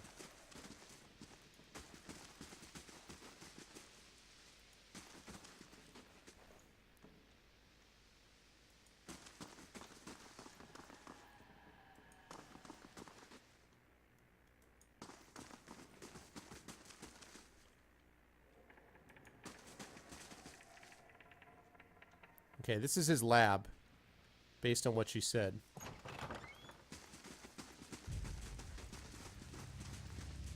I'll have it in no time. Whoa, what is that? Ravenwing. Legend tells of a druid, wise and powerful, who traveled accompanied by a flock of ravens. In battle, the druid would assail his enemies with his mace while the ravens descended in a chaotic swarm, distracting and flanking his foes. Years of coordinated attacks and the druid's lingering magic are said to have gifted his mace with an enchantment that lends the wielder similar gifts. The mace is finely wrought and lightweight, making it maneuverable if not very resistant against direct attacks. Against a distracted opponent, however, a single blow often proves quite sufficient. Let me see. 19 to 27 crush. That's more damage. 3 damage reduction bypass. Pretty good. 4 accuracy in attacking same target as an ally. 1.25 damage in attacking same target as an ally. That's more damaging. That's pretty nice, but... it's a nice weapon, but it's not as nice as what I got on him. Something churns and bubbles in this tank. Copper wires and conduits are shiny. Device is warm to the touch by the pricking of my thumbs. Something wicked this way comes. Ah, Caedmon Azo. I'll have it in no time. Excuse The me if I work just of a unlock moment. this box. Whoa. Now we're starting to get some stuff. Blade Golan. Blade Golan, Wolfheart, is said to have been blessed by the Lord of the Hunt himself. A human hunter showing skill with a bow and arrow beyond any before seen caught Galawain's attention one day. Galawain proposed a bargain. If the hunter could best him in a hunting contest, Galawain would present her with the armor that would bestow upon her the power of a wolf. For a week, both hunters tracked their respective quarry through the woods. When the contest was entered, the hunter had felled the most game. True to his word, Galawain presented her with Wolfheart, which gave her the crafty and evasive nature of its namesake. Plus 2 damage reduction. Increases knockdown. Does it really? That's interesting. That's interesting.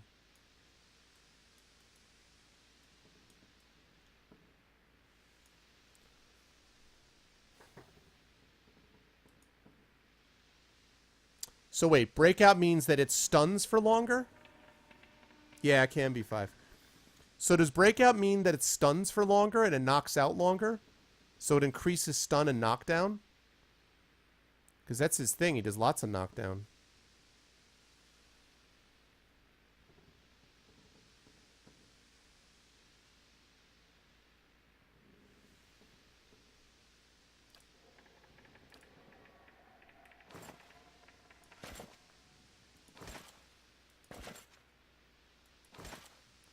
$10, $13, and $8.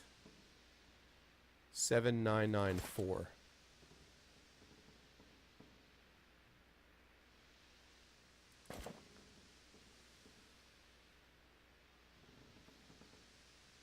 $10 crush, 8 corrode. So damage reduction 10, 13 crush, 8 corrode. Or damage reduction 7,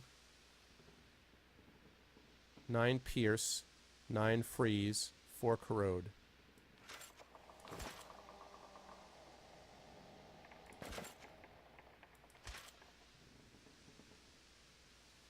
Half duration on me? Oh, okay.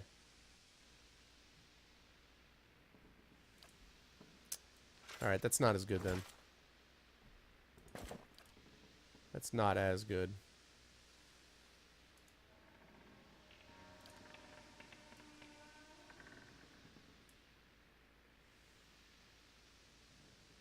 Whoa. This is better. This is better. I mean, the damage reduction is slightly better on this one, but this recovery speed is much better. The stun duration of knockdown is better. Same defense while stunned, same damage reduction. This is better. It's definitely better, no question about it. Nice. And also, it looks better than this piece of whatever this is.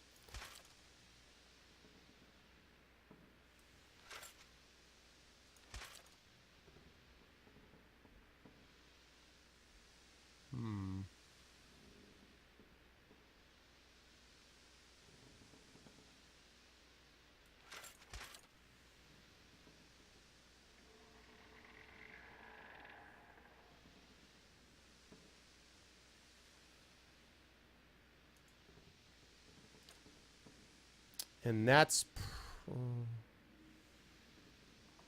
grants second chance. That's... See, that's... Yeah. That's more like it. There we go. That's better. Cool. Well, I picked up some good stuff in this lab already. I dig it. All right. Take a look at this. All right.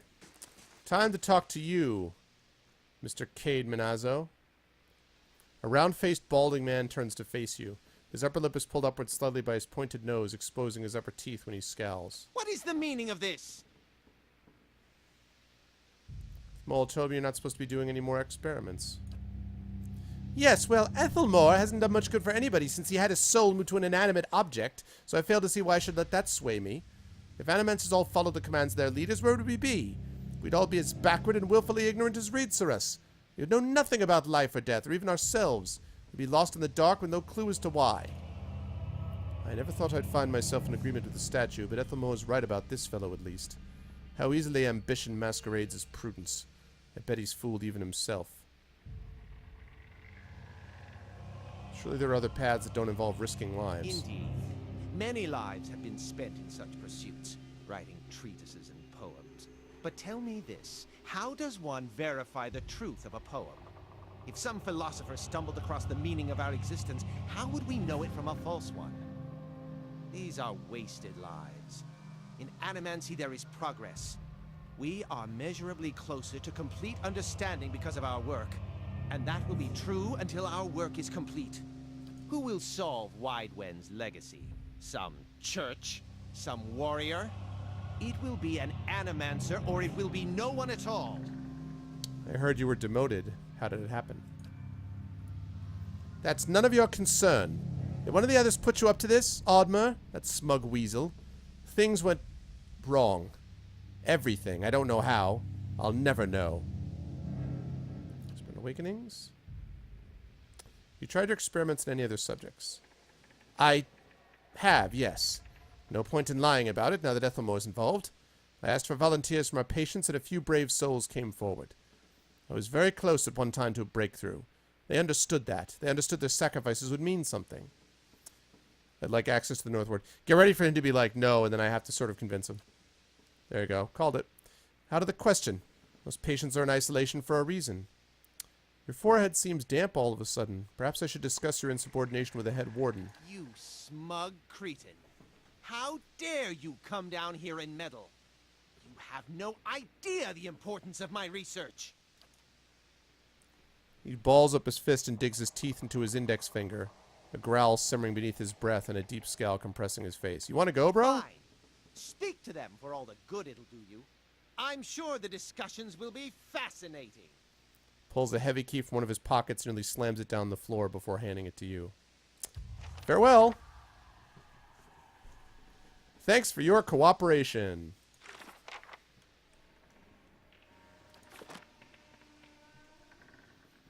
I was like, or alternately, I could leave you in giblets on the floor. What is it now? What a nice fellow.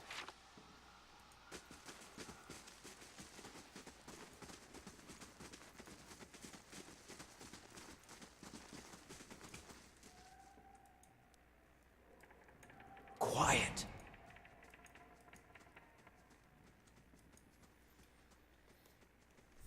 Hi, Thorgo. Come back.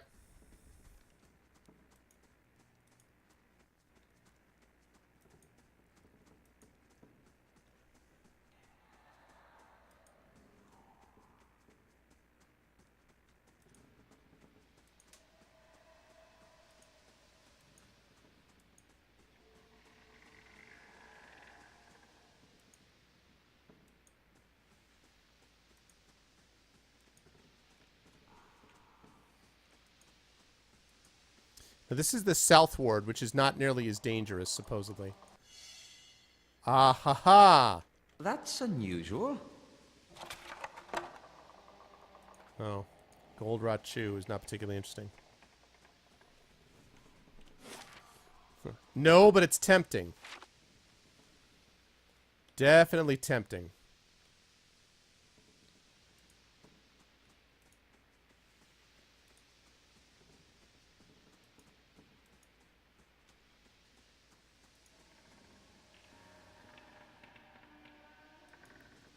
So speak.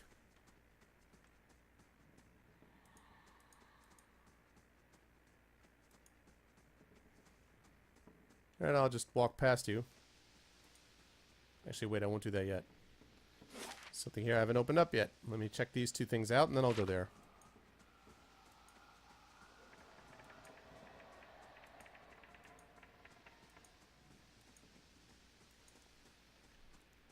I know, right? What's up, I'm curious? I'm sure these people would understand and be able to give me proper treatment, right? I'm sure that's the case.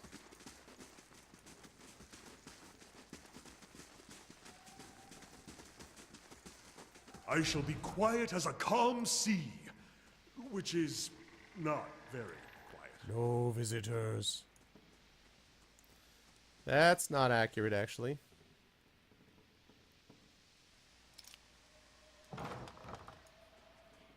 I'm allowed in. Your master said so. Is this my face? Tell me. This is not my face. Oh, that's the guy. Oh, that's the serial killer.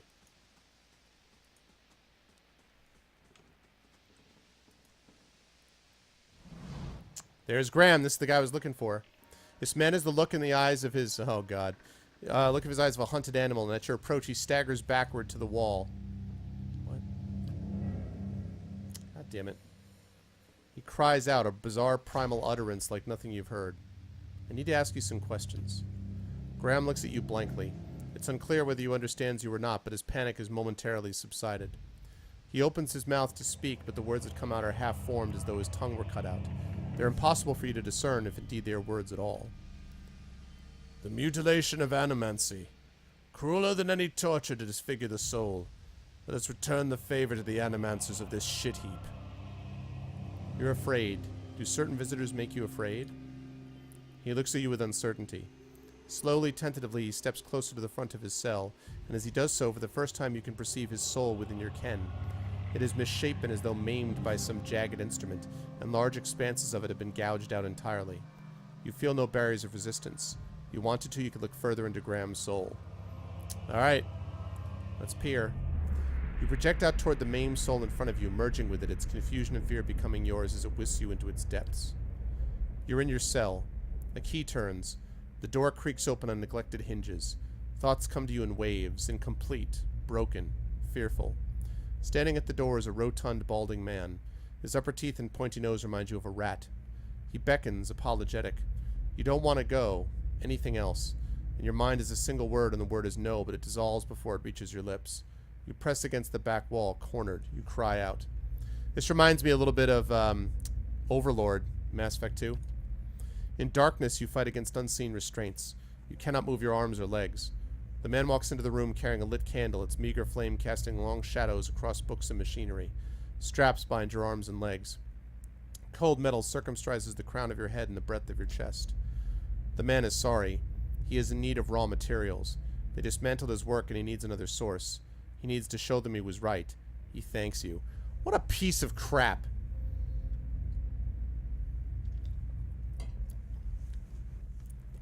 Hey, Thor, you know that old thing about burning the sanitarium to the ground? I'm headed in that direction, man. I am headed in that direction. He turns a knob and you feel yourself begin to crack from within, and you can feel pieces of you torn away like having your insides chewed by a horde of rats, and you are screaming a scream you can barely hear. Another night. Heavy footsteps outside your door are coming for you. You look through a slit in your door. The flesh giant, the artificial being just outside, but facing left. Facing the end of the hall. The boy there. The boy looks with interest at the giant, then collapses to the floor like a shed snakeskin. The giant convulses for a moment, then rights itself, turns away, and leaves. What's up, Jace? Graham looks at you, still wild-eyed, but somehow more present. He nods at you, then walks back to the end of his cell. The patient at the end of the hall. Okay. Oh, I'm going to have a serious chat with Mr. Azo when this is all said and done. What's up, Tanuki?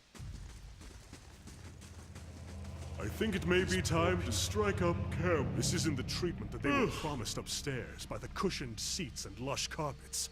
Is that the cure for soul sickness? To be thrown into a cell and subjected to the whims of your captor?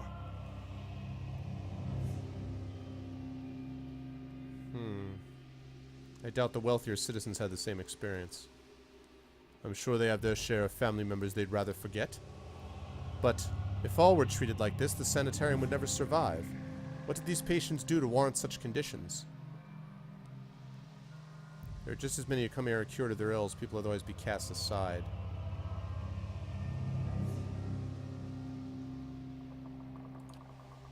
There's one thing to be told as much, another to see it yourself.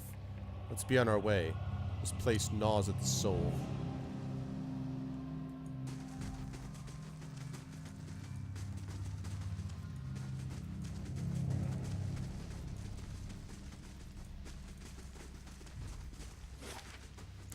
Alright, now it's time to find out what the deal is with the creepy guy. Alright, kid. Let's go, creepy kid. Usgrim. Oh, yeah, there was another one that was listed there. A willowy adolescent boy stands in the center of his cell, gawkish and stoop-shouldered. He stares straight ahead, the occasional blink his only movement, and it's unclear whether he registers your presence at all behind his glassy, doll-like eyes. In this state, the barriers between your soul and his are thin and porous, easily bypassed if you should wish it. I mean, I don't wish it, but only one way from here to San Francisco. You close your eyes and edge forward toward the boy's soul, and as you near, a sudden malaise comes over you. You are cold and warm all at once, sweating and shivering and straining for breath as you did in the caravan journey. The soul you approach is the wrong one, a parasitic plant that strangles its host. It is predatory and pitiless, and you've crossed paths with it before. Too late does it occur to you to retract, and already you feel yourself plunging into some interminable abyss of thought and memory. You're standing in a cell now, the same cell in the sanitarium. The halls are moonlit and empty, and you are waiting. At the far end of the ward, the door opens, revealing a flesh golem in silhouette beneath the stone archway. It makes its usual rounds, the same stops every time.